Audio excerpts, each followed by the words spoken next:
se inscreva no canal, curta e compartilhe. Temos vídeos novos todos os dias, 2 vezes por dia. A lenda da Casa das Sete Mortes. A casa repousava no alto do Morro do Silêncio, envolta por uma névoa espessa que parecia jamais se dissipar. Seus muros estavam tomados por eras escuras, e as janelas, eternamente fechadas, lembravam olhos vendados. Ninguém se aproximava do portão enferrujado desde a noite em que a última vela se apagou sozinha na missa de 7º dia de Dona Alzira. Dizem que foi ela quem selou o mal lá dentro, ou talvez, o tenha libertado. As crianças da vila contavam histórias baixinho, como se temessem que a própria casa pudesse escutar.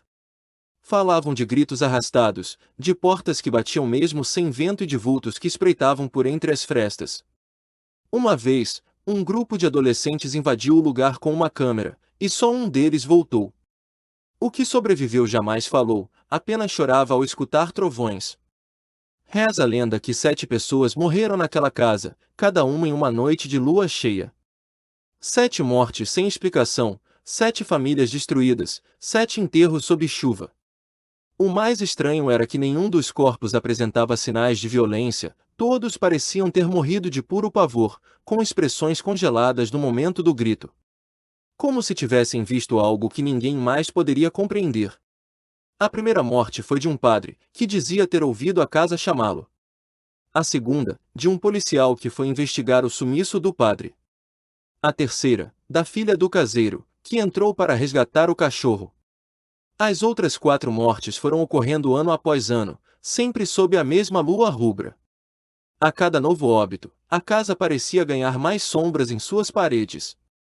Em 1978, a prefeitura lacrou a propriedade com tábuas de ferro e uma placa que dizia apenas, interditado por tempo indeterminado.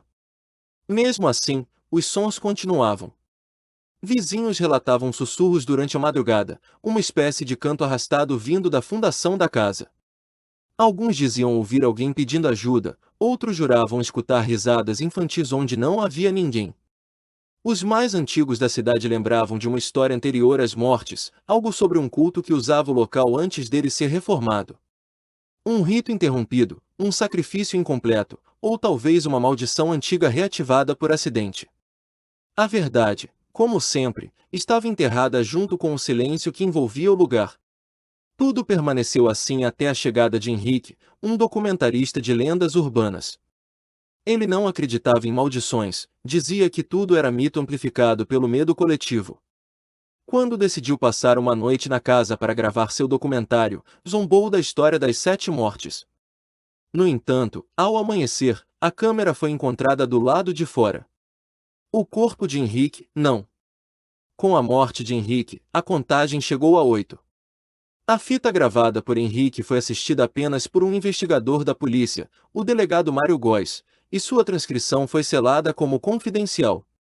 Dizem que ele deixou a delegacia pouco depois, murmurando para si mesmo e recusando-se a comentar qualquer coisa. No entanto, uma cópia foi feita em segredo e acabou caindo na Deep Web, onde o vídeo foi batizado de Oitavo Olhar. O vídeo mostrava Henrique caminhando pela casa com lanterna em punho, sorrindo e fazendo piadas. Ele comentava sobre o cheiro de mofo e as marcas estranhas no chão de madeira, como se algo tivesse sido arrastado. Em certo momento, ele entra em um quarto e a câmera começa a falhar, com chiados e interferência. Quando a imagem retorna, Henrique está em silêncio, olhando para um espelho rachado. Do outro lado do espelho, algo se move. Não era um reflexo. A figura no vidro tremeluzia como se estivesse presa em outra frequência. Olhos escuros, fundos e sem brilho. A câmera cai no chão e a gravação continua captando sons abafados, como se alguém estivesse murmurando preces em uma língua esquecida. O último som captado foi um grito, seco, desesperado e tão agudo que fez a lente da câmera trincar. Após o vazamento, fóruns começaram a discutir o caso. Alguns acreditavam que a casa era um ponto de ruptura entre dimensões. Outros diziam que ali habitava uma entidade que se alimentava do medo daqueles que ousavam cruzar seu território. Uma coisa, no entanto, era unânime: o vídeo causava pesadelos mesmo em quem apenas lia a descrição. A polícia fechou novamente o acesso à casa com concreto armado. Ainda assim, adolescentes continuavam tentando invadir o local por fama ou desafio. 3 sumiram nos meses seguintes, e suas mochilas foram encontradas dias depois no campo próximo, com os zíperes abertos e sem nenhum sinal de luta. Uma equipe de exorcistas foi chamada. Eram 5 ao todo, vindos de diferentes partes do Brasil. Eles entraram na casa ao meio-dia e, segundo testemunhas, o céu escureceu subitamente. Relâmpagos começaram a cair sem chuva. Por 3 horas, sons de cânticos e batidas ecoaram da casa, até que o silêncio tomou conta novamente. Dos 5, apenas 2 saíram. Um deles perdeu a fala. O outro, a sanidade. A história se espalhou como pólvora. A imprensa tentou investigar, mas era impedida por ordens judiciais. Isso apenas alimentou mais teorias. Um canal do YouTube conseguiu driblar a segurança e sobrevoou o local com um drone. As imagens mostraram algo terrível, uma figura parada na janela do 2º andar. Não era nenhum dos exorcistas. E definitivamente, não era humana. Na semana seguinte, o drone foi encontrado no quintal de uma casa a 10 quilômetros dali. Estava derretido como se tivesse sido exposto a um calor impossível. Com a repercussão nacional, o governo local criou um comitê para investigar os relatos da Casa das 7 Mortes. Entre céticos e especialistas, havia também ocultistas e pesquisadores do paranormal.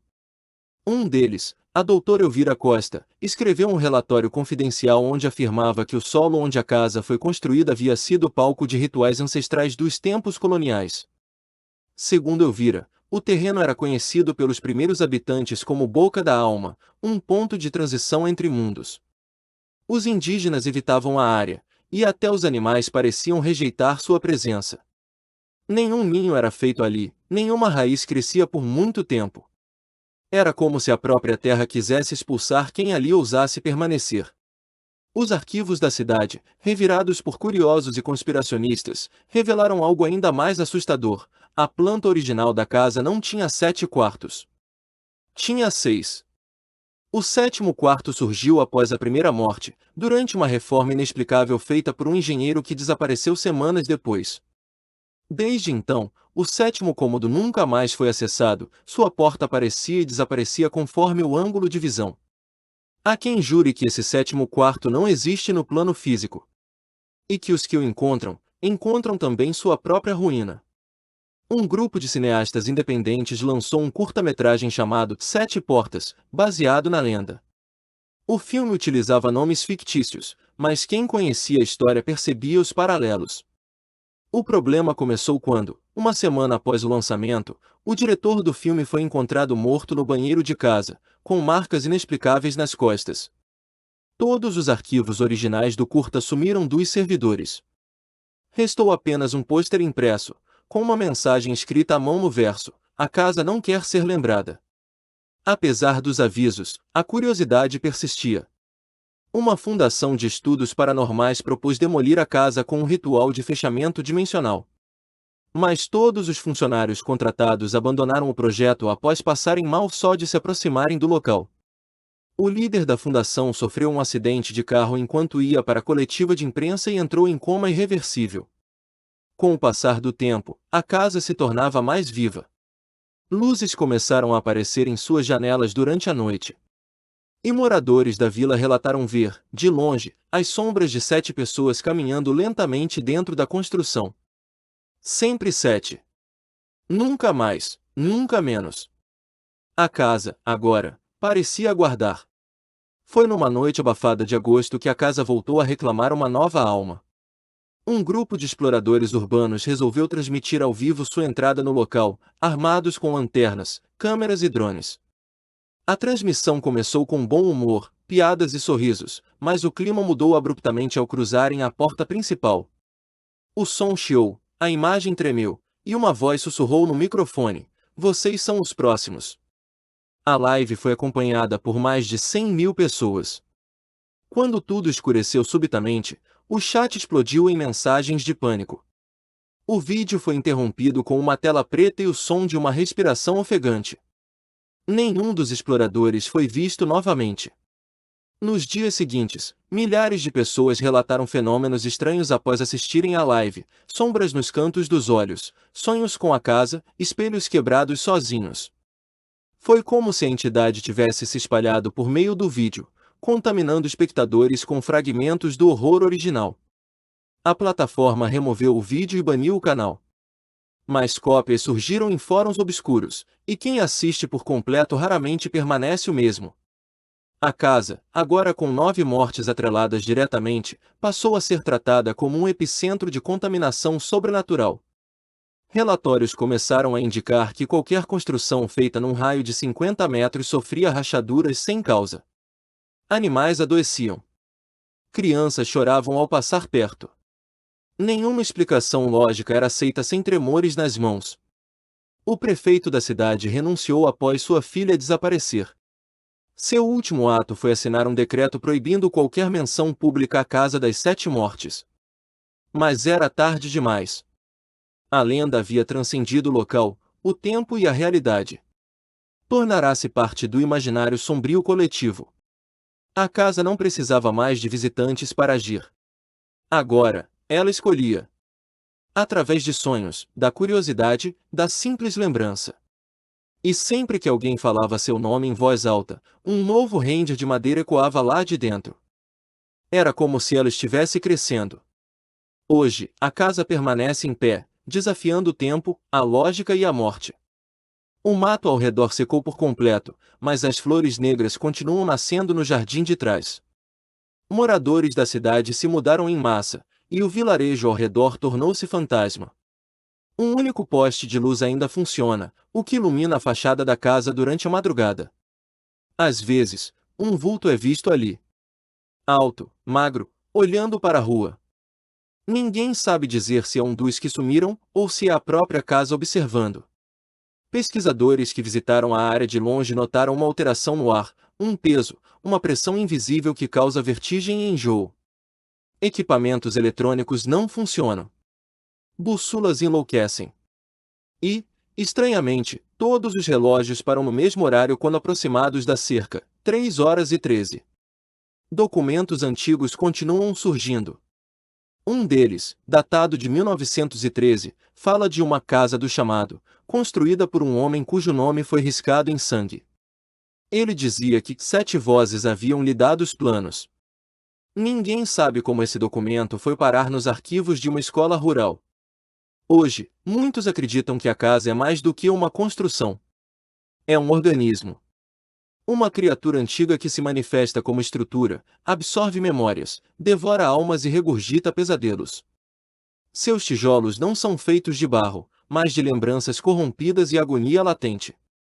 E ela ainda não está satisfeita. Se você sente que essa história merece continuar sendo contada, considere nos apoiar no Apoia-se.